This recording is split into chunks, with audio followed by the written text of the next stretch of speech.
김성환의 시사야.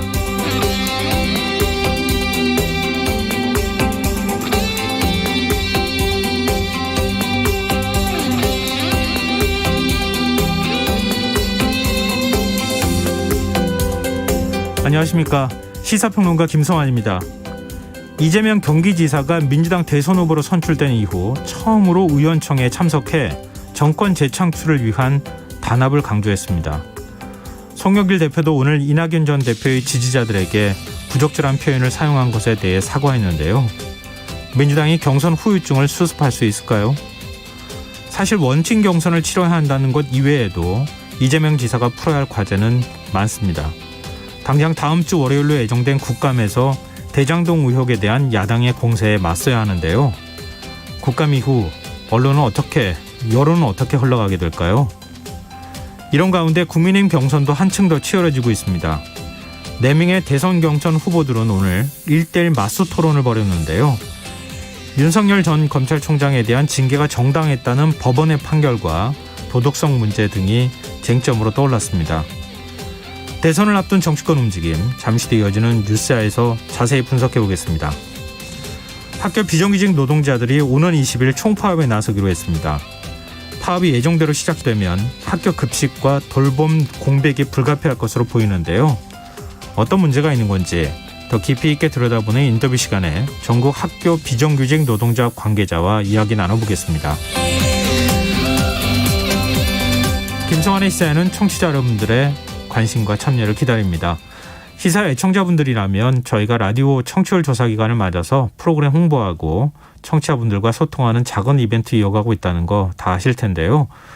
오늘은 늦은 밤 방송을 들으면서 스물스물 생각나게 하는 것, 이 시사회를 야식에 한번 비유를 해보시면 어떨까 싶은데요. 시사회를 야식에 비유한다면 어떤 음식인지, 또 왜 그 음식에 비유를 하신 건지 청취자분들 생각을 좀 들어보려고 합니다. 저희가 10분 추첨해서 모바일 치킨 쿠폰 선물로 드릴 텐데요. 참여하실 번호는 샵9730이고요. 짧은 문자는 50원, 긴 문자는 100원의 이용료가 부과됩니다. 콩 게시판을 통해서도 무료로 참여하실 수 있고요. 콩 어플리케이션과 KBS 1라디오 유튜브 채널을 통해서도 저희 방송을 실시간으로 시청 또 참여하실 수 있습니다. 그리고 계속해서 부탁드리고 있는데요. 라디오 청취율 조사 유선 전화로 진행하고 있으니까 02로 시작되는 전화가 오면 꼭 받아주시고 김성환의 시사회를 외쳐주시면 좋겠습니다. KBS 1라디오 김성환의 시사야. 그럼 지금 시작하겠습니다.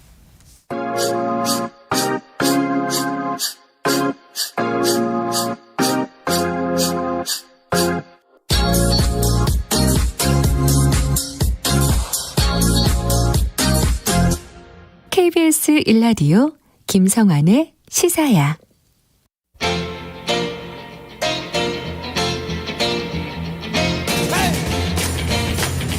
한 주 동안 있었던 뉴스 가운데 우리가 조금 더 깊이 들여다봐야 할 이슈를 짚어보는 시간입니다. 뉴스야 외전 함께 하실 패널 두 분 소개해드리겠습니다.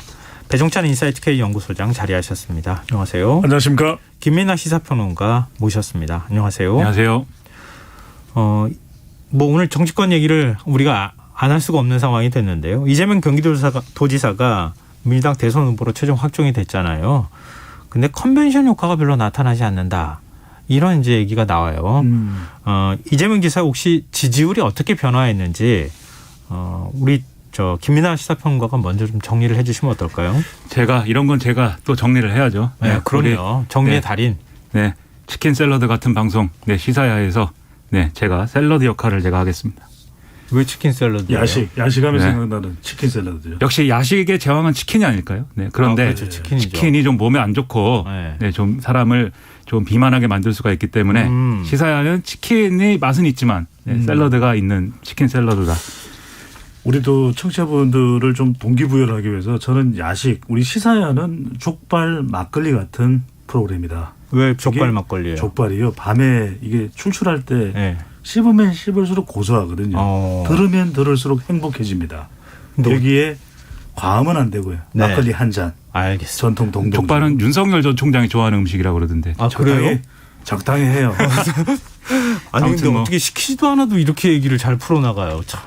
아니, 야식 까먹었잖아요 지금. 네, 먹을 거 얘기하면 제가 너무 좋아가지고. 알겠습니다. 아무튼 여론조사 예. 결과를 제가 설명을 해드려야 되는데 당내 경선이 종료된 이 이후에 여론조사를 했습니다. 엠브레인 퍼블릭, K스텔 리서치, 코리아 리서치, 한국 리서치 4개 여론조사 기관이 공동으로 지난 11일부터 13일까지 사흘간 전국 만 18세 이상 남녀 1,016명을 대상으로 조사를 했는데 이재명 경기도지사를 지지한다라고 응답한 이 지지율 39%였고요. 윤석열 전 검찰총장 지지한다라고 하는 응답이 35%였습니다. 그럼 두 사람의 격차는 이제 4%포인트가 되는 거죠. 네. 다만 이 양자 대결이 후보로 확정되기 이전인 지난 4일부터 6일까지 이루어진 조사 결과와 비교를 해보면은 이재명 지사의 지지율이 한 5%포인트 떨어진 것으로 나타났기 때문에 이 부분에 있어서는 지금 말씀하신 대로 컨벤션 효과가 없는 거 아니냐 이런 평가의 근거가 되고 있는데요. 네. 반면 윤석열 전 총장은 2%포인트가 상승한 수치였습니다. 그리고 윤석열 전 총장이 아니고 이재명 지사하고 국민의힘 홍준표 의원하고 가상 대결을 붙였을 때는 이재명 지사가 37%, 홍준표 의원이 40%를 기록을 했는데 이 결과는 홍준표 의원이 전주 대비 3%포인트 상승을 했고 이재명 지사는 3%포인트 하락을 하면서 오차 범위 내에서 이제 우열이 뒤바뀌는 그런 결과가 나온 겁니다. 이 여론조사 결과는 자세한 내용을 중앙선거 여론조사 심의 홈페이지에서 참조를 할 수가 있다고 합니다. 네. 방금 전에 우열이 뒤바뀌거나 앞섰다 이렇게 표현 사용하셨는데 좀 엄밀하게 말하면 격차가 없다고 해야지 맞는 거죠. 오차 범위 내에서 움직였기 그렇죠. 때문에 네, 네. 예, 같았다 이렇게 비슷했다 이렇게도 표현하는 추세적으로는 이제 이런 숫자지만 네. 지금 말씀하신 것처럼 통계적으로는 이 오차 범위 내였다. 네. 그만큼 뭐 서로 간에 네. 큰 격차가 나지 않을 정도로 지금 여론이 다 이렇게 지지하는 쪽으로 양쪽으로 다 나눠져 있는 상황이다 이렇게 볼 수 있을 것 같은데요. 그렇죠. 이런 현상 어떻게 분석할 수 있을까요? 지지난주에 제가 이번 대선을 분석하면서 프레임 전쟁이다. 진영 간 대결 구도라는 말씀을 드렸거든요. 네. 근데 그럼에도 불구하고 이렇게 한치 양보 없는 치열한 접전을 예상은 했지만 그럼에도 불구하고 후보가 됐다면 적어도 이낙연 후보 지지층까지도 추가로 이제 겹쳐서 네. 이 결집이 되는 컨벤션 효과는 대체로 기대를 하게 되거든요. 그러니까 올라가는 그렇죠. 현상이 나타났어야 하는데 나타나지 않았다. 이거는 유의미한 거잖아요. 오히려 김민하 평론가가 분석을 했듯이 5%포인트 내려갈 게 아니라 적어도 뭐 3%포인트 최소한 예. 많게는 한 7%포인트까지도 올라갈 여지는 있었던 것이거든요. 네. 그런데 나타나지 않았던 이유는 대내적으로는 지지층들이 결집되지 못했다. 이건 이제 이낙연 후보 지지층의 반발이라고 봐야 될 것 같고요. 대외적으로는 마지막 3차 슈퍼위크의 결과도 깜짝 놀라는 수준이었거든요. 네. 이낙연 후보가 62%, 또 이재명 후보가 28%. 그러니까 이상민 선거관리위원장이 깜짝 놀랐다는 거예요. 62%? 이재명 후보겠지. 아니야. 저도 놀랐거든요. 그러니까 발표할 때 저도 지금 저도 정적이 놀랐습니다. 흘렀다잖아요. 그러니까요. 네. 메소드 연기에 놀랐습니다. 네, 야식이 생각나죠. 그러니까 이건 뭐냐면 이제 대장동 개발 의혹도 중도부동청의 여파를 미쳤다라고 봐야 되겠죠. 이제 이번 대선은 결국 진영 간 대결 프레임 전쟁 속에서 M 여중을 누가 1%라도 더 흡수를 하느냐, 확보를 하느냐가 중요하다는 말씀드렸는데 M은 MZ세대. 그러니까 여중거리니까 다 여자중학교 생각하시는데 아닙니다. 여는 여성 유권자, 네. 중은 중도층이거든요. 그러니까 이게 이낙연 후보를 지지하는 지지층, 또 MZ세대와 여성, 그리고 지금 서울과 충청 50대에서 대체적으로 종합적으로 최근에 나온 지지율 조사를 보면 이재명 후보가 지지율이 좀 빠졌다 이런 분석이 나오거든요. 네. 그러니까 말 그대로 중도층이라고 할 수 있는 중도 지형이 좀 위축됐다. 이것 때문에 컨벤션 효과라기보다는 오히려 지지율이 조금 주춤하는 역컨벤션 효과가 발생했다고도 볼 수 있는 것이죠. 또 뭐 일각에서는 3차 슈퍼위크 결과가 나오고 난 다음에 그 결과가 오히려 여론의 영향을 거꾸로 미친 거 아니냐. 그렇죠. 또 이렇게 분석하는 전문가들도 그럴 있긴 수 있죠. 하던데요. 네. 예, 김민하 평론가 어떻게 분석하세요? 그런 영향이 분명히 있다고 봅니다. 뭐냐면 이게 어쨌든 경선을 치열한 어떤 승부를 한 거잖아요. 어쨌든. 네. 그런데 이게 어떻게 끝나냐가 굉장히 중요한 거죠. 정말 치열한 승부 끝에 정말 간발의 차밖에 나지 않고 양 후보가 정말 뭐 극단적인 승부를 벌였다고 해도 딱 끝나고 나서 서로가 이게 승복할 수 있는 그러한 맥락이 이미 형성이 돼 있다면 여기까지는 정말 선의 어떤 경쟁을 했고 앞으로 잘해보자 이렇게 나가면 이게 아름답게 경선이 끝나는 거고 그걸 보는 이제 중도층이라든지 다른 지지층들도 뭐 상당히 잘 정리가 됐구나 이렇게 마음을 줄 수가 있는 거거든요. 네. 근데 지금 이 민주당 경선은 이재명 지사 입장에서 그리고 민주당 입장에서 사실은 최악의 시나리오로 끝난 겁니다. 이게 차라리 결선 투표로 가서 아예 결선 투표로 가서 결선을 거치고 그 결과에 이제 무리 없이 승복할 수 있게 되든지 네. 아니면 좀 더 표의 격차가 많이 나서 이 무효표를 어떻게 처리했느냐 이 논란을 벌일 필요 없이 끝냈거나 1차를 끝냈거나 이 두 가지 경우였으면은 그래도 지지층의 어떤 좀 흔들리는 그러한 점들을 좀 최소화할 수 있었을 텐데 절차적인 논란은 논란대로 남기고 반발은 반발대로 있는 상황에서 이 경선을 끝낼 수밖에 없는 상황에 내몰린 거거든요. 네. 그러다 보니까 지금 말씀하신 것처럼 3차 슈퍼위크의 이 차가 결국은 이 민주당 경선이 가장 혼란스럽게 끝나는 빌미가 된 것이고 이 경선이 혼란스럽게 끝나다 보니까 이재명 지사가 후보로 선출이 됐음에도 불구하고 이게 뭔가 찝찝한 뒷맛이 남는 것 같다. 이게 민주당이 제대로 정리가 안 되는 것 같다. 이런 모습을 보여주니까 사실 지지자들도 이제 의문을 가지고 이렇게 지지를 적극적으로 표하지 않는 이런 현상들이 이어졌다. 저는 이렇게 생각을 합니다. 하나의 궁금증이 드는 게요. 이낙연 전 대표의 핵심 지지층이라고 하는 그 지지층을 좀 보면 중도 성향이 강하거나 중도 보수 성향이 있거나 이쪽에서 이낙연 전 대표의 지지층이 좀 두텁다 얘기하잖아요. 지금 김민하 평론가 얘기하시는 것처럼 결선 투표 갔다 하더라도 만약에 거기서 깨끗하게 승복하고 그 층이 그대로 이재명 지사 쪽으로 흡수가 될 수 있었겠느냐 지지층으로.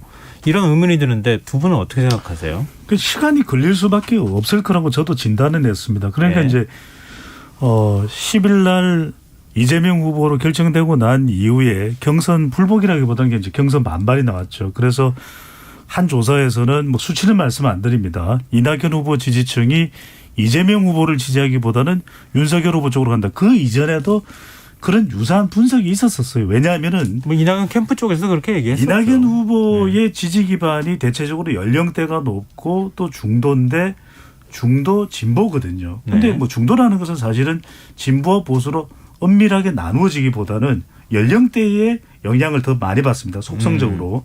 그렇다면은 대체적으로 오히려 60대 이상의 지지를 받고 있는 이념과 상관없이 후보는 누군가요? 윤석열 후보고 이낙연 후보거든요. 그러니까 이렇게 서로 간에 교집합이 있기 때문에 지지층 간에 왔다 갔다 할 수가 있는 것이고 그래서 네. 윤석열 후보 지지율이 내려가면 이낙연 후보 지지율이 좀 올라갔고 이낙연 후보 지지율이 내려오면 윤석열 후보 지지율이 올라가는 현상도 있었습니다. 그런데 이게 이제 여론조사에서 보면은 전체 후보 여야 후보를 다 망라해서 물어본 것이 아니라 여당 후보만 놓고 이낙연 후보 지지냐 이재명 후보 지지냐 이렇게 물어보면 여기에는 국민의힘이나 보수 성향의 응답자도 있겠죠. 그러니까 좀 더 이건 더 세밀하게 더 구분해서 좀 분석을 해볼 필요가 있는데 이건 시간이 걸릴 수 있는 문제. 내용은 그렇습니다. 오늘도 보면은 이재명 후보도 빨리 좀 원팀 이 단합을 하기 위해서 의원총회에 가서 서른 의원을 포옹을 했거든요. 네네. 사실 이럴 때 서른 의원이 그래도 선배 정치인이면 그리고 DJ 때부터 쭉 정치를 해온 경륜이 있는 사람이라면 이재명 후보의 손을 한번 벌쩍 들어줬어야 되죠. 그래 당신이 이래야 가자 이재명. 사실 이래야 단합이 되는데 네. 그러기에는 포옹은 했지만 왠지 그 눈빛을 제가 정밀 분석을 해보니까 서른 의원이 왜냐하면은 아니 이게 이재명 지사가 포옹을 한번 안아주십시오 포옹을 이렇게 했는데 그렇죠. 서른 의원이 열심히 하시라 안아주면서 얘기했는데요. 했는데 보통은 그럴 때 진한 여운을 남기려면 서로 눈빛을 한번 교환하고 헤어져야 되는데 네. 바로 바닥을 내리다 봅니다. 서른 의원이. 이건 잘 분석을 하셔야 돼요. 마지막에 그런데 이게 문제가 되느냐. 제가 늘 말씀드린 대로 선거는 데이터와 구조로 분석을 해야 되거든요. 프레임이다. 네. 11월 5일 되면 이 문제는 해결됩니다. 왜? 11월 5일 국민의힘 후보가 최종 후보가 선출되거든요. 네. 그러면 이때 이낙연 후보 지지층이 그때도 윤석열 후보 지지하고 그때도 홍준표 후보 지지할 거면 그때는 돌아옵니다. 그런데 시간이 걸릴 뿐이지 네. 돌아올 것이 지금 당장은 좀 후유증이 남아있다고 봐야 되겠죠. 김민하 평론가 어떻게 보세요? 저도 뭐 이제 비슷한 생각을 하는데 물론 이제 서른 의원의 마음은 제가 모르겠어요. 눈빛을 좀 분석을 하셨어야죠. 그렇죠. 근데 이제 데이터와 구조와 이 과학적인 걸로 이제 분석을 해야 되는데 네. 눈빛으로는 제가 분석을 할 그럴 경륜과 아니, 지금- 역량이 없어가지고 지금 나를 디스하는 거예요? 아니 이게 과거에도 눈빛으로 많이 이제 분석들을 했습니다. 관심법이라고 있는데 눈빛만 봐도 알아요. 네, 눈빛만 봐도 아는 수준까지는 누구 제가. 지도를 받았는지 이제 나중에 네. 얘기해 주세요. 네, 근데 이제 그런 게 지금 말씀하신 대로 이게 명분이라는 게 중요하거든요. 지지층한테도. 네. 그러니까 이재명 지사가 최종적으로 선출이 됐는데 그 선출된 사람을 나도 내가 비록 이 경선에서는 이낙연 전 대표를 지지했지만 이게 경선이 끝났으니까 이재명 지사를 지지해야겠다라고 하는 게 마음이 좀 안 가더라도 그래야만 한다는 명분이 중요한 것 같아요. 제 생각에. 그래서 만약에 경선이 잡음 없이 어쨌든 간에 뭐 어떤 마무리가 됐으면 네. 그렇게 자연스럽게 그래도 뭐 잘 싸웠으니까 이제는 이재명 지사를 지지해야지. 우리 민주당의 어떤 뭐 정권 재창출을 위해서 내가 지지를 해야겠지. 이런 마음을 그래도 억지로라도 좀 가져야 되는 상황이 형성이 됐을 텐데 네. 절차적 문제가 남았기 때문에 그게 아닌 거죠. 억울하게 졌다. 그리고 이재명 지사가 그 억울하게 진 데 대해서 이렇게 그 주범 중에 하나이기 때문에 난 지지를 못하겠다. 이제 이런 분위기 속에서 어떤 사람들은 이재명 지사 지지하느니 난 윤석열 전 총장 지지하겠다. 막 이런 답변도 하고 이런 상황인 건데 지금 말씀하신 대로 결국 민주당 입장에서 이 정권 재창출 그럼 안 할 거냐.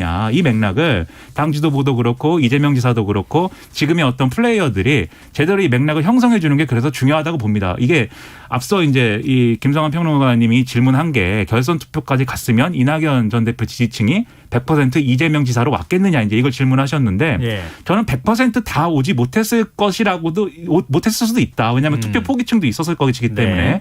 다만 그럼에도 불구하고 이걸 최소화시키는 전략은 당연히 이제 갖고 와야 되는 건데 이 최소화시키는 전략을 얼만큼 남은 기간 동안에 할 수 있느냐가 굉장히 중요한데 이 역할을 지금 당장 오늘 상황에서 보면 지금 의원총회에 가가지고 이재명 지사가 깍듯이 90도 인사도 하고 포옹도 하고 했지만 네.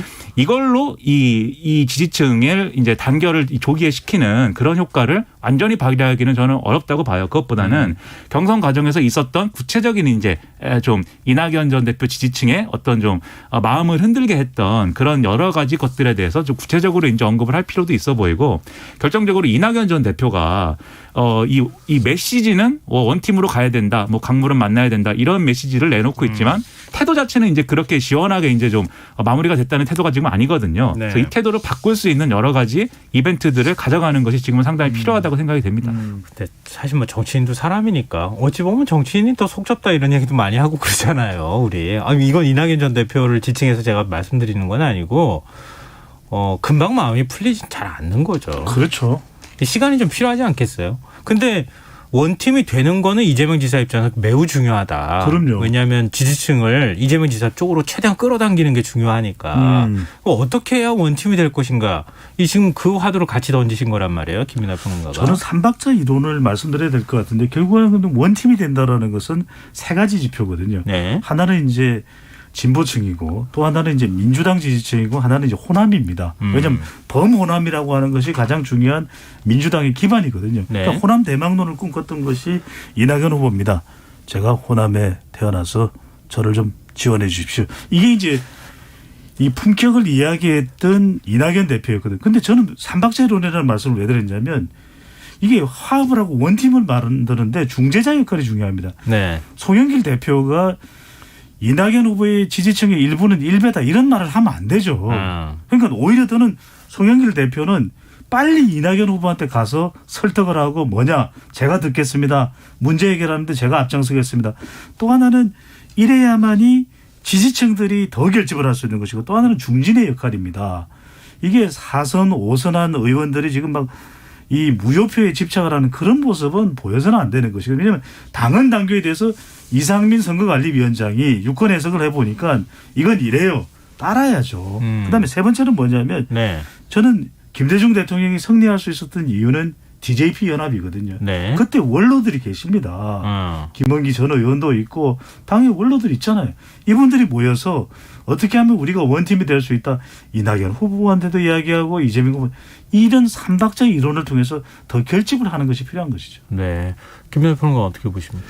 원팀을 뭐 만들기 위한 최선의 노력을 다 하는 데 있어서는 뭐 물론 이재명 지사가 진짜 필요하면 이낙연 전 대표를 찾아가서 뭐 이렇게 절이라도 해야 되는 거죠. 뭐 그런 상고초려 식고초려라도 사실 그럼요. 해야 되는 거죠. 그렇죠. 그런 사진이라든지 찍혀야 되는 것이고 그런 최선을 다하지만 결과적으로는 그런 모습을 더해가지고 정권 재창출을 해야 된다는 거에 대한 명분이나 이런 것들을 강화하는 여러 가지가 필요합니다. 그래서 정권 재창출을 해야 되기 때문에 이재명 지사가 다소 마음에 들지 않더라도 지금은 이제 민주당 정권을 지지해야 된다. 이 재창출을 지지해야 된다. 이 논리를 만들어야 되는데 네. 그러려면 여기서 부딪히는 문제가 원래 이재명 지사가 이제 좀 중도층이라든가 이런 좀 강점을 가지는 것은 이 지금 이제 문재인 정권하고 약간의 이제 어떤 성격이 다른 어떤 그러한 네. 어떤 주자이다. 그렇기 네. 때문에 중도층에 더 소구력이 커서 그래가지고 이재명식 어떤 선거 캠페인 그리고 당도 이재명 색깔의 이재명 컬러의 당 이렇게 가면 뭔가 정권 재창출을 하면서도 이 정권에서 좀 부족했던 점들을 채워줄 수 있다는 희망을 줄 수 있지 않겠느냐. 이게 이제 이재명 지사한테 민주당 지지층이 걸었던 기대였거든요. 네. 근데 이런 맥락 속에서 이낙연 전 대표 지지층이 흔들리고 그다음에 대장동 이슈가 이렇게 커지면서 중도층에 대한 어떤 소구력 이런 것들도 저하되고 이러면서 여기를 어떻게 공략할 거냐에 대한 의문이 이제 생겼어요 또. 네. 그래서 민주당 정권 재창출을 하는 것과 동시에 여기를 어떻게 공략할 것이냐에 이 솔루션이 같이 있어야 원팀도 원팀이지만 그 원팀이 또 시너지 효과를 낼 수 있는 거거든요. 그러려면 지금 민주당 정권 재창출이라는 맥락에 이 문재인 정권에서 제대로 하지 못했거나 또는 잘못한 거에 대해서 명확히 평가하고 그걸 어떻게 업데이트할 거냐에 대한 그런 내용들을 민주당의 선대위 차원에서 할 수가 있어야 됩니다. 얘기를 할 수가 있어야 돼요. 네. 근데 그런 작업들을 잘할 수 있을 것이냐. 그게 여러모로 지금 이 난관들이 많은 것 같아서 여러모로 걱정입니다. 어차피 당 차원의 선대위는 이제 조만간 구성이 돼야 될 네네. 수밖에 없으니까 그때 각 캠프에서 같이 참여하는 모습을 보여줘야 할 필요가 있겠죠. 이낙연 전 대표도 거기에 이제 참여하는 게 네. 일단 원팀이 되는 뭐 가장 필요 조건 중에 하나겠다 이런 생각이 드는데 지금 매우 중요한 말씀을 하셨어요. 그러니까 이낙연 전 대표 측 캠프 인사들이 제일 많이 문제 제기를 했던 게 대장동 의혹 문제였단 말이에요. 그렇죠. 이거 나중에 구속될 수도 있다. 서른 의원이 계속 공동선대위원장이 얘기를 했었고 불안한 후보다.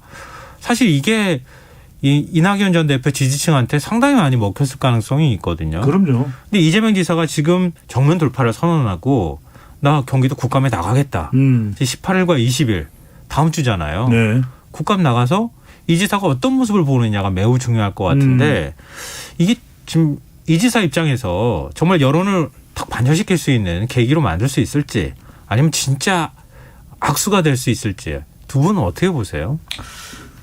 저도 이제 중요한데 그걸 뭐 단언 내리기가 어려운 게 워낙 이 이슈가 꼬여 있거든요. 네. 그러니까 이재명 후보가 이재명 지사가 국정감사에서 어떤 이야기를 하더라도 진영 간 해석이 다를 것 같아요. 첫 번째. 두 번째는 저는 그렇습니다. 이재명 후보에게 궁금해하는 부분들은 그런 부분이죠. 설계에 얼마만큼 이재명 후보가 관여했나. 그리고 유동규나 또는 다른 혐의자 김만배 구속영장이 기각됐습니다. 네. 자유로운가. 그러니까 서로 알고는 있었다 하더라도 이 법적인 문제 또는 금전적인 문제로부터 이재명 후보가 자유로운가. 저는 또 세 번째가 중요하다고 봐요. 왜냐하면 결과적으로는 이재명 후보가 정치권에 대한 해명보다 더 중요한 것은 더불어민주당 지지층은 그래도 결집을 합니다. 그런데 아까도 말씀드렸지만 가장 이번 대선에서 중요한 것은 M 여중이에요. 네. 이들이 이해할 수 있는 정도의 설득을 18일과 20일 날 하느냐. 그래서 지금 이재명 후보는 주말 동안에 다른 일정을 잡지 않고 준비한다. 이게 굉장히 중요합니다. 네. 그래서 1차 간무는 국정감사에 이제 공이 넘어가 있기 때문에 이재명 후보가 어떻게 하냐. 저는 이 부분은 반드시 말씀드려야 될 것 같아요. 계속 대장동에만 머물러서는 이재명 후보의 앞으로의 확장성은 위축된다.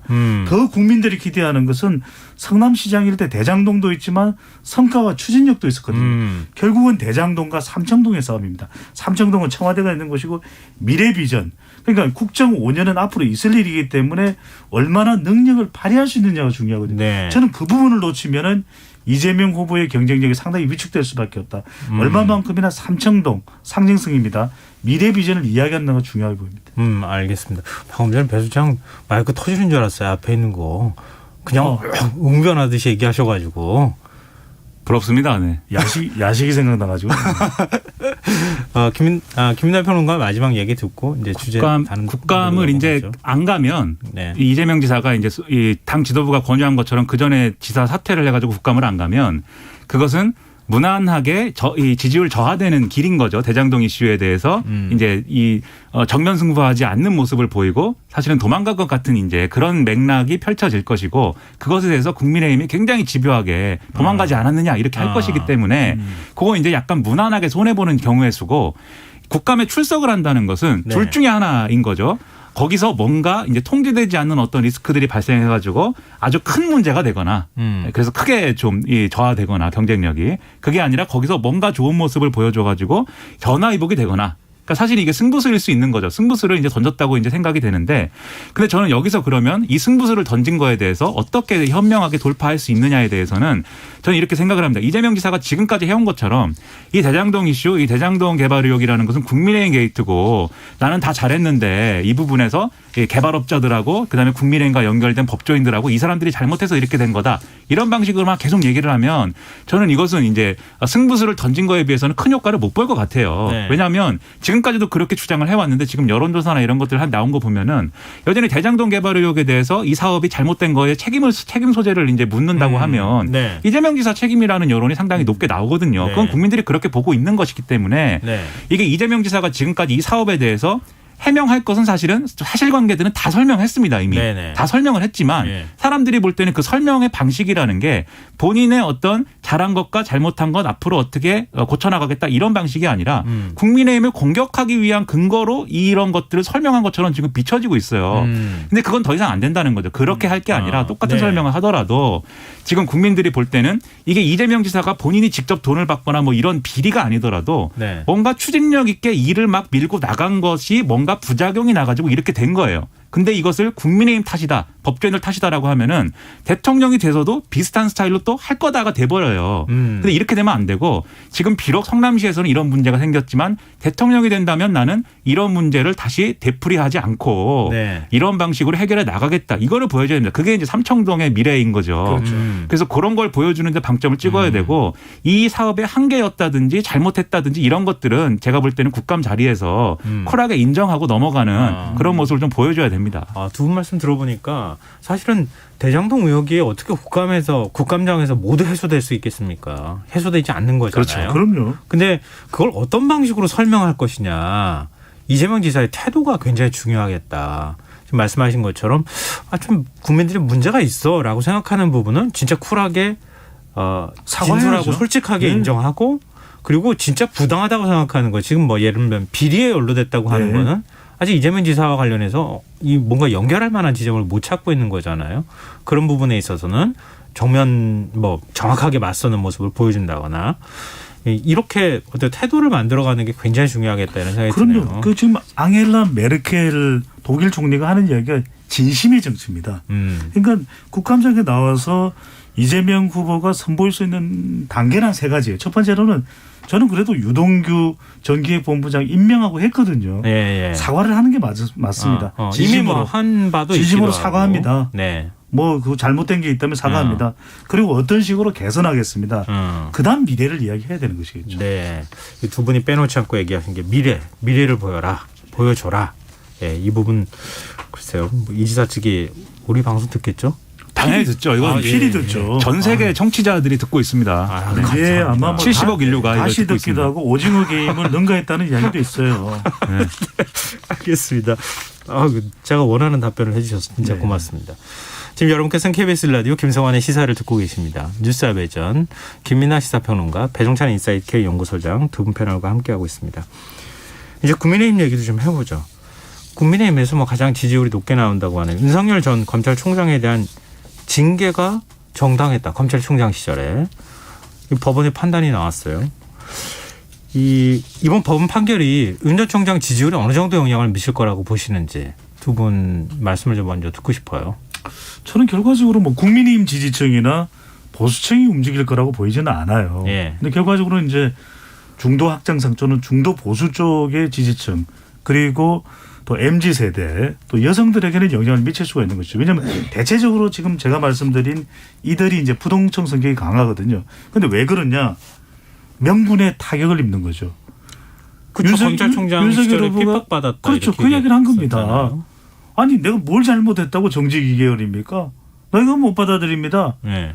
계속 압박을 받았다. 그 이후에도. 그래서 나는 나왔고 이 대선 후보로 정치를 할 수밖에 없었다. 그게 이제 출마 선언의 내용이었거든요. 네. 그런데 정직 2개월이 정당하다를 넘어서서 심지어는 1심 법원에서는 뭐라고 이야기하냐면 이건 면직까지도 될 수 있는 사유다.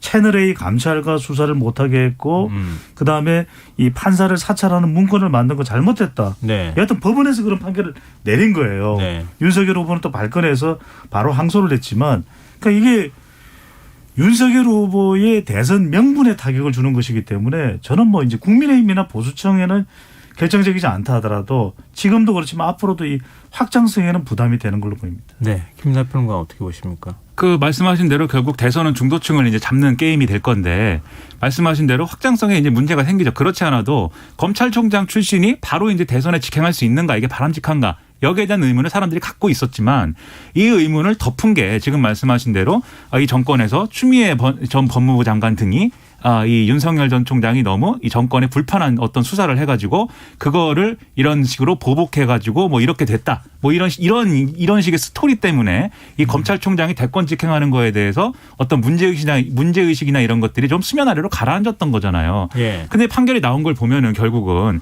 윤석열 전 총장이 어쨌든 간에 뭐 징계 사유가 많이 줄긴 했습니다만 처음에 이제 법무부가 뭐 6개 징계 이유를 댔고 그다음에 그것이 이제 뭐 3개로 줄어서 징계 이유에서는 이제 인정이 됐고 그게 이제 이 법원 판결에서는 2개로 줄어든 건데 그러나 그렇다 하더라도 이것은 징계 이유가 분명히 있었던 것이기 때문에 네. 계속해서 부당하다고 얘기할 수는 없는 거죠. 그런데 그래서 이 이슈를 윤석열 전 총장이 어떻게 해명하느냐가 이것도 중요한 거예요. 근데 윤석열 전 총장 해명이 지금 대단히 부적절하다고 보는 게 이 재판부가 의심스럽다고 얘기하고 있거든요. 네. 판사가 황당한 판결이라고 얘기하죠. 그렇죠. 뭐 황당한 판결이고 분명히 이전에 집행 정지시키고 네, 가처분은 2번 받아준 그런 판결인데 그런 이제 사건인데 왜 1심 판결에서는 그 사실관계가 변한 것도 없는데 왜 이게 이렇게 내가 패소한 걸로 나오느냐. 판사가 의심스럽다. 과거에 이러저런 판결을 했다.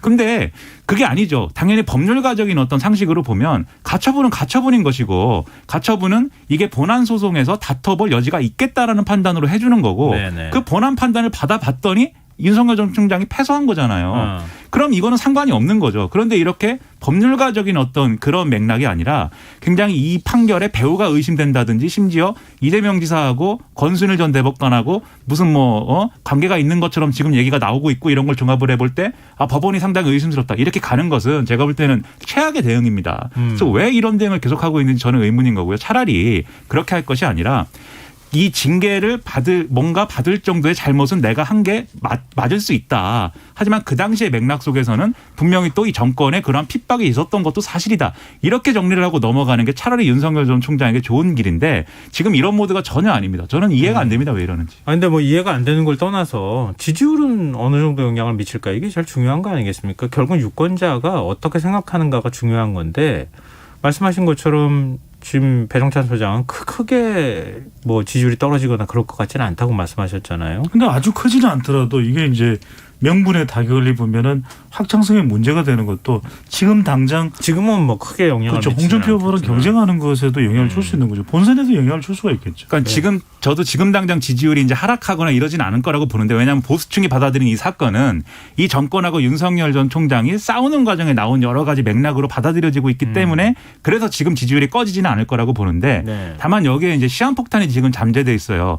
징계 사유로 이 법원이 지금 인정된다라고 판단한 것 중에 채널A 사건이 있는 거잖아요. 네. 결국 이 채널A 사건이라는 것은 최근에 고발사주 의혹하고 연결되는 거거든요. 네. 분명히 얘기를 또 합니다. 이제 고발사주 의혹과 관련돼서 결국 채널A 사건이 그 당시에 검언유착 사건으로 되고 그것이 선거에서 굉장히 검찰에도 불리해지고 그다음에 지금 보수야당에도 불리해지는 그런 사안이기 때문에 이것을 프레임을 전환하기 위해서 검언유착 사건이 아니라 권언유착이다라고 전환하기 위해서 고발사주하고 여론전하고 그랬던 거 아니냐. 그 검찰권을 사유하고 남용하고 하고 검찰의 정치적 독립을 스스로 해야 한 거 아니냐. 계속 이렇게 갈 거예요. 예. 그러면 이 판결이 결국은 지금 당장은 영향을 안 미치더라도 본선에 갔을 때 그 중도층에 미치는 영향이나 이런 것들이 분명히 있을 수밖에 없다는 거죠. 알겠습니다. 그럼 이 문제가 연결되는 게 오늘 이제 처음으로 마스 토론을 시작했어요. 네. 앞으로 이제 2차례 더 있는 거죠. 매주 금요일마다 지금 마스 토론이 예정돼 있는데 물론 이제 상대는 바뀌어가면서 토론을 하는데 저 오늘 일단 먼저 유승민, 원희룡 두 후보가 마스 토론하는 모습 보면서 어떤 생각 드셨어요? 대체로 이제 정책을 가지고 논의를 많이 하더라고요. 아주 구체적으로. 심지어는 저렇게까지 구체적으로 들어갈 필요가 있을까 싶은 생각도 들더라고요. 왜냐하면 핵 단추 이야기까지도 하면서 이게 뭐 미국에서는 어떤 의미고 뭐 한국에서는 어떤 의미로 이해된다. 그러니까 워낙 두 사람이 구체적으로 현안들을 잘 알고 있다는 것이기 때문에 상당히 능력 경쟁을 한다고 볼 수가 있겠죠. 그런데 한편으로는 유승민, 원희룡 두 후보보다는 홍준표 또 윤석열 후보의 마스 토론에 좀 초점이 맞춰져 있거든요. 그러니까 이게 편성상으로도 유승민과 원희룡을 먼저 하고 나중에 이제 홍준표, 윤석열을 하다 보니까 유승민, 원희룡만 보면 저는 오히려 그런 토론이 참 바람직하다는 생각이 들더라고요. 근데 유승민, 원희룡 후보는 정책을 놓고 막 치열하게 얘기하는 모습들, 뭐 서로 토론하는 모습들이 좀 나타났는데 네. 홍준표 그다음에 윤석열 두 후보가 토론하는 거는 전혀 완전히 달랐어요. 그러니까 도덕성 문제에 대해서 특히 이제 뭐 처가 관련되는 문제나 뭐 이제 이런 것과 관련해서 집중적으로 홍준표 후보가 질의를 하고 윤석열 후보는 거기에 이제 아주 특유한 방식으로 좀 맞대응을 하는 뭐라고 표현해야 될까요? 이게 억울한 나한테 대한 정치 뭐 공격이었다는가 아니면 나를 탄압하기 위한 거다 뭐 이런 식의 논리를 좀 비껴가는 모습이었거든요. 어떻게 보셨어요, 김민하 일단 평론가는? 유승민, 원희룡은 정책 토론을 하는 건 좋은데 그 정책을 서로의 노선의 차이가 뭐냐를 두고 토론을 했으면 좋겠어요. 서로 지식 콘서트처럼 지식 자랑처럼 그렇게 해서 과연 유권자들이 그걸 보고 무슨 생각을 하겠느냐는 저는 좀 의문이고. 네네. 그리고 마지막에 가서 이제 원희룡 지사의 그 얘기, 윤석열 전 총장 이번에 판결 나온 거에 대해서 어떻게 생각하느냐에 대해서 원희룡 지사가 답을 안 해버리지 않습니까? 예. 저는 그거 속 보이는 거거든요, 그거. 저는 할 말이 이 판단이 이 사건에 대해서 뭐 가치 판단을 어떻게 하느냐를 지금 얘기해 달라고 하는데 윤석열 전 총장하고 조윤 사이고 지금 정치적 동맹관계가 형성됐기 때문에 그걸 해야 하기 싫어갖고 저거 얘기 안 하는구나 이렇게 유권자들은 판단할 거예요. 저는 원희룡 전 지사가 이건 굉장히 기회주의적인 모습으로 비칠 수 있기 때문에 할 말은 좀 해가면서 그 정치적 동맹을 모색하는 모습을 보이는 게 좋다 이렇게 생각하고요. 그다음에 윤석열 전 총장은 이게 이런 겁니다. 지금 이 토론하기 전에 이미 논란이 된 게 당 해체 발언이잖아요. 그 당 해체 발언이라는 것도 마찬가지 유사한 대응이라고 보는데 자신에게 제기되는 여러 가지 의혹과 공격 그게 이제 지금 말씀하신 처가나 장모 문제일 수도 있고 그다음에 지금 뭐 얘기하는 고발 사주 의혹일 수도 있고 당장 홍준표 의원이 법적 카르텔 얘기하고 막 이러잖아요. 근데 그런 모든 공격에 대해서 이 정권이 자기를 음해하기 위해서 한 공격을 지금 당내에 있는 경쟁자들이 그대로 반복하고 있다. 당신은 누구 편이냐 이렇게 대응하고 있는 거거든요. 저는 이렇게 대응할 일이 전혀 아니고 이거는 이렇게 할 거면은 자기가 중도적인 노선으로 보수 정치가 바뀌어야 된다라는 맥락 속에서 이 얘기를 해줘야 되는데 본인은 계속 사실은 퇴행적인 과거의 보수 정치와 같은 그러한 메시지를 일관을 하면서 당신이 이렇게 얘기하는 걸 보니 민주당 편이다라고 얘기하는 게 유권자들 입장에서는 구식 정치로 보일 거예요. 저는 이거 좋은 대응 아니라고 생각합니다. 그러면 오늘 홍준표, 윤석열 두 후보, 윤석열, 홍준표 후보 가운데 누가 더 토론을 잘했다고 보세요? 저는 이게 토론을 잘했다기보다는 누가 자기 입맛대로 했느냐 이게 이제 기준이 될 수밖에 없는데 오히려 홍준표 후보가 한 방이 없었어요. 왜냐하면은 본인이 이제 정신머리 없다 이런 정당 없애야 돼요 막 이런 이야기에 대해서 아니 오만방자하게 내일 마스 토론하면 가만히 안 있을 거예요 이렇게 했는데 가만히 뭔가 이렇게 그 정도는 아니었던 특별한 게 없었어요. 그러니까 얘기들이. 계속해서 윤석열 후보는 정신머리 없다. 요 연장선상에서 가져가는데 세 가지의 속성이 보였습니다. 그러니까 이 기본적으로는 뭘 깔고 갔냐면 국민의힘과 보수층만 결집하고 난 가자. 에라 모르겠다. 확장성은 나중에 내가 만약에 후보되고 나면 그때 노려보자. 그래서 첫 번째로는 닭공입니다. 닥치고 공격을 합니다. 그러니까 홍준표 후보가 뭐라고 하든 아니 그러면 홍준표 후보는 그 천안 문제 있잖아요. 이렇게 아, 이야기를 예, 해버리고요. 예. 또 하나는 뭐냐면 내주장만 합니다. 아니 나는 이렇게 생각해요. 네네. 난 그렇게 생각하면 되지 뭐. 홍준표 후보도 계속 본인 주장만 하시잖아요. 또 하나는 뭐냐면 주변입니다. 주제를 계속해서 변화시켜요. 뭐라고 이야기를 하면 정책 이야기 합시다. 이제 됐어요. 아우 식상해요. 그래서 저는 닭공 내주 주변 전략. 그러니까 국민의힘과 보수층만 결집하고 가자. 이런 생각이 아주 강한 거예요. 그게 이미지적으로는 시원하게 보일 수 있지만 내실이 없습니다. 결과적으로 얘기하면 그런 대응이라는 게 결국 그게 드러날 거라고 보고 홍준표 의원은 겉으로는 항상 뭔가 세게 얘기할 것처럼 하면서 사실은 늘 허허실실이었어요. 근데 그런 본질이 이번에도 드러난 것이기 때문에 사람들의 기대는 좀 과했다고 저는 생각합니다.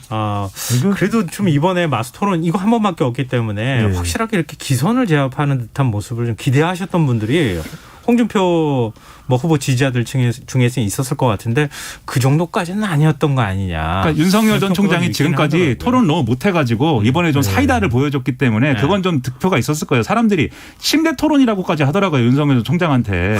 근데 이번에는 좀 그걸 벗어났으니까 그 부분은 이제 있겠지만 결국은 내실이 부족합니다. 짧게 한 말씀만 드리면 뭐냐면 제가 그래서 예전에 역대 대통령의 토론을 다시 봤는데 2002년에 이제 노무현 대통령과 이해창 후보 두 후보 간의 대결 토론을 보니까 정말 핵심을 잘 짚더라고요. 당시에 노무현 후보가. 그게 뭐냐면 이게 뭔가 말로서 상대방의 말꼬리를 잡는 게 아니라 무엇이 틀렸고 어떻게 해야 되는지를 정확히 집어내더라고요. 사실 그런 공격을 만약에 홍준표 후보가 원한다면 그런 준비가 있었어야 되겠죠. 충분히. 홍준표 후보 지지자들은 뭐 사이다는 아니어도 콜라 같았다 뭐 이렇게 또 얘기할 수 있으니까요. 네.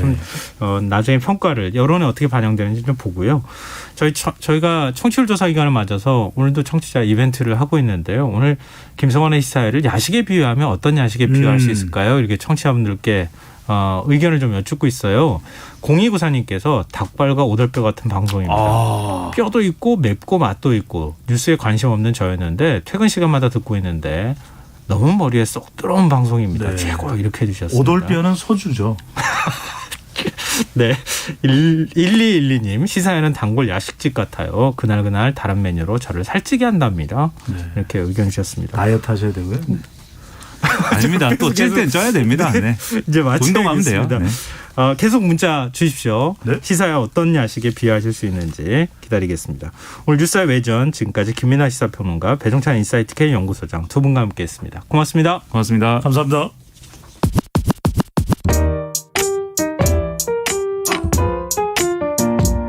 김성환의 시사야는 청취자 여러분의 참여를 기다립니다. 문자 샵 9730으로 여러분의 의견 보내주세요. 짧은 문자는 50원, 긴 문자는 100원의 정보 이용료가 부과됩니다. 애플리케이션 콩, 유튜브 채널 KBS 일라디오에서는 무료로 참여하실 수 있습니다. 처우 개선을 요구하는 학교 비정규직 노동자들이 오는 20일 총파업에 나서기로 했습니다. 학교 비정규직 노조 측과 교육당국의 임금 교섭 협상이 결렬된 건데요. 전국 학교 비정규직 노동조합 민태호 사무처장 연결해서 노조 측의 요구사항은 무엇이고 총파업 전 추가 교섭 가능성은 없는 건지 조금 더 자세한 얘기 나눠보겠습니다. 사무처장님 안녕하십니까? 네, 안녕하세요. 네, 이 총파업에 나서기로 한 상황이신데 노조 측 파업 이유는 정규직과의 차별 철폐라고 들었어요. 지금 정규직과 비정규직 어떤 차이가 있습니까? 말 그대로 이제 정규직과 비정규직은 정규직이 아닌 게 이제 비정규직이잖아요. 네. 근데 저는 굳이 이제 그 정규직과 비정규직 차별보다 먼저 말씀드리고 싶은 건, 네. 그러니까 결과적으로는 정규직은 임금이 많으니까 귀족 노동자라고 매도를 하고, 이제 기간제나 파견직이 무기계약이 되면 고용 안정 혜택이니까 임금 인상은 떼쓰기다 이렇게 몰아가잖아요. 네. 그러니까 결국은 노동자 전체가 저임금이 되고 그 인건비를 절감한 재벌과 사용자가 정치권에 막대한 로비를 해서 자기 유리한 법 만들고 부동산하고 주식시장을 투기장으로 만들어 떼돈을 벌잖아요. 네. 저는 그래서 노동자 사이의 임금과 고용 이런 차별을 없애야 빈부격차가 해소된다. 그러니까 많은 전문가들도 그렇게 보고 있고, 그래서 이번 파업은 자산격차의 주요 원인인 비정규 신분을 철폐해서 네. 빈부격차를 줄이자는 파업입니다. 그러니까 결론적으로는 그러니까 정규직과 비정규직 차별이 철폐되어야 노동자 전체가 힘을 합쳐서 이 저임금 시대를 좀 마감하고 네. 빈부격차를 해소할 수 있다고 보고 있습니다. 그런 차원에서 이번 파업에 나서고 있습니다. 지금 정규직하고 임금 격차는 어느 정도 나는 상황입니까? 지금 대략 그 학교 기준으로 보면 그러니까 그러니까 많은 분들이 또 모르시는 게 있는데요. 네. 이제 구급 공무원 기준으로 하면 학교에 그러니까 365일 그러니까 근무하는 상시 전일 이제 비정규직의 경우에 정규직 대비 64% 차이가 나고요. 네. 그리고 방학 중에 이제 그 월급이 안 나오는 비근무자들이 훨씬 많습니다. 학교는. 네. 그러니까 정규직 대비 한 55% 정도밖에 안 돼요. 그러니까 다른 공공기관들은 대부분 90% 이상, 80% 이상의 이제 격차거든요. 네.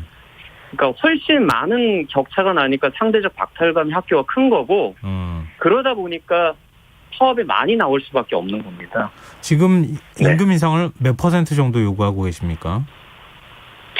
그러니까 저희가 이제 임금 인상을 지금 요구하는 건 그러니까 결국은 80에서 90% 수준으로 가려면 네.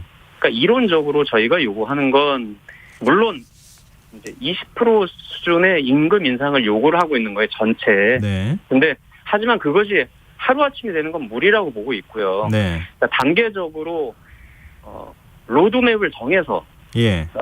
하루아침에는 안 되겠지만 몇 년에 걸쳐서는 이 문제를 해결해야 된다. 그런 요구를 정부와 그리고 교육청이 했고 예. 그래서 현재 공무직위원회라는 그 정부 기구가 만들어져서 거기서 임금 체계를 합리적으로 마련하는 논의를 하고 있습니다.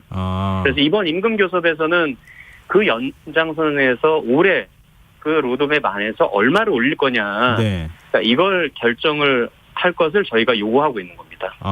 그러면 임금 인상 문제는 직접적으로 총파업의 그 어떤 요인이 된다고 보기는 좀 어렵겠는데요? 아닙니다. 이번 임금 인상에서 특히 이제 주요 원인은 네.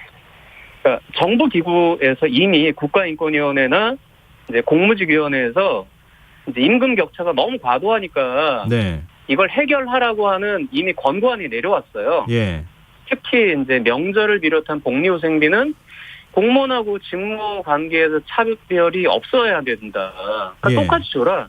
이미 다른 임금이 차이가 나고 있으니까. 네. 그러니까 그것만큼은 똑같이 주라고 하는 권고가 내려왔고요. 예. 그렇게 되면 저희 이제 10년차 기준으로는 명절만 하더라도 120만 원 차이가 납니다. 연. 네. 예. 그럼 120만 원을 인상을 하면 똑같아지는 거거든요. 예. 그러니까 그걸 국가인권위원회가 권고하고 있는데 교육감들이 그 요구를 전혀 받아들이고 있지 않고 있습니다. 지금은 그래서 앞서 말씀하실 때 네. 위원회 차원에서 지금 어떤 테이블로 임금 인상이 이루어져야 될지 논의 중이다 이렇게 말씀하시길래 그러니까 네네. 그거는 최종적으로 결정된 게 아니잖아요. 근데 사실상 지금 논의 시작도 제대로 못 하고 있습니다. 문제는. 그렇군요. 네네. 그래서 그렇군요. 근데 지금 이 임금 인상 문제도 있지만 노동환경 개선도 요구하시는 걸로 알고 있어요. 네. 학교 급식실 노동자 가운데 폐암 진단을 받는 비율이 일반인에 비해 월등히 높다고 하던데 급식실 내 근무 환경이 어느 정도 열악한 상황입니까? 근데 최근에 이제 그 국정감사에서 그러니까 경북의 이제 급식실 출신 경북의 특성화고 졸업생이 19살 이제 막 취업을 했는데요. 네. 노동 강도가 너무 세다.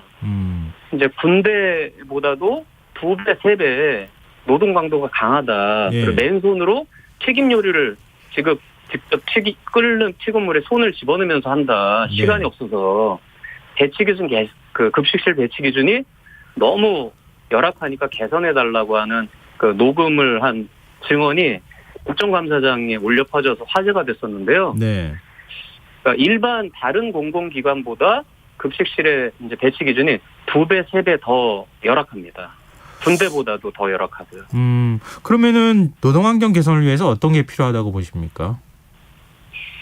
그러니까 노동환경 개선을 위해서 무엇보다 그러니까 배치 기준이 개선되는 게 핵심입니다. 최근에 직업성 암, 네. 그러니까 폐암 문제로 이제 학교가 이제 과도하게 많은 폐암 유발이 실제 산재 판정도 받고 있고요. 네네. 그래서 그 업계에서는 의학계에서는 엄청 뜨거운 화제가 되고 있어요. 근데 그 이제 산재 사망을 인정하면서 네. 그러니까 판정서에 나온 내용 중에 하나가 급식실 배치 기준이 너무 열악하다 보니까 너무 적은 인원이 많은 튀김 요리를 하면서 더 급속도로 폐암이 이제 악화가 됐다. 이런 이제 구절이 있어요. 지금 표현을 배치 기준이라는 표현을 사용하셨는데 이게 어떤 겁니까? 그러니까 1인당 그 학생이 몇 명이냐. 그러니까 조리원 한 명이 몇 네. 명의 학생의 급식을 담당하느냐라는 예. 기준이에요. 예. 예. 근데 이제 보통 그러니까 1인당 160명을 책임지거든요. 네. 예. 근데 이제 군대의 경우에는 절반이에요. 절반 혹은 3분의 1 수준입니다.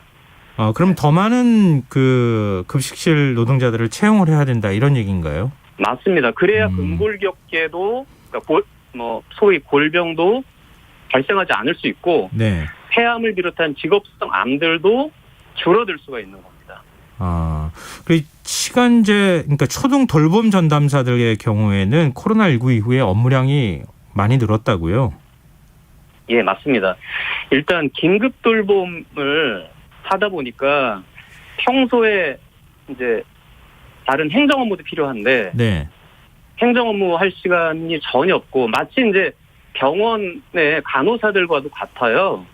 이제 정신이 없이 이제 학생들을 이제 4시간인 경우에 4시간을 넘어서도 이제 계속 봐야 되고요. 예. 그러니까 6시간이어도 8시간까지 아이들을 돌보는데 거의 집중을 해야 되고 소독이라든지 여러 가지 방역을 직접 이제 해야 되기 때문에 지원 인력이 없기 때문에 네. 노동 강도가 평소보다 한 2배, 3배, 4배씩 일을 하게 되시죠. 지금 시간제를 상시 전일제로 바꿔야 된다 이렇게 얘기하시는 거죠? 예, 맞습니다. 지금 20일 파업을 예고하셨는데 그 예. 전에 추가 교섭 가능성은 없습니까? 그러니까 저는 추가 교섭 가능성은 언제든지 열려 있는데 가장 큰 문제는 그러니까 노사 간의 입장 차이가 아닙니다. 문제는 사측이 안을 마련하고 있지 못해요. 네. 그러니까 내부 입장 정리를 못했다는 겁니다. 그래서 어제도 밤 10시까지 교섭을 했지만 11시까지 교섭을 했지만 아예 사측 안이 없었어요. 지금 사측이라는 게 교육부이기도 하고 뭐 교육청이기도 하고 그런 건가요? 네, 교육부와 17개 예. 시도교육청이 이제 공동 교섭단을 구성해서 네. 학교 비정규직 그 노동조합 연대회의와 이제 교섭을 하고 있는데요. 네. 예, 그러니까 가장 핵심은 이제 교육청이 내국세 20.79% 예산이 자동으로 교부가 되기 때문에 네. 사실은 교육부보다는 교육감들의 그리고 교육청 그러니까 담당 공무원들의 입장이 매우 중요하거든요. 네, 알겠습니다. 근데 그분들이 입장을 정리를 못하니까 안을 내질 못하고 있고 안을 못 내니까 파업으로 가는데도 알겠습니다. 그걸 막을 수가 없는 겁니다. 네, 네, 알겠습니다. 지금 교섭 상황 저희도 좀 지켜보도록 하겠습니다. 오늘 말씀 고맙습니다. 예. 예, 지금까지 전국 학교 비정규직 노동조합 민태호 사무처장이었습니다. 김성환의 시사 1부 순서는 여기서 마무리하겠습니다. 전 11시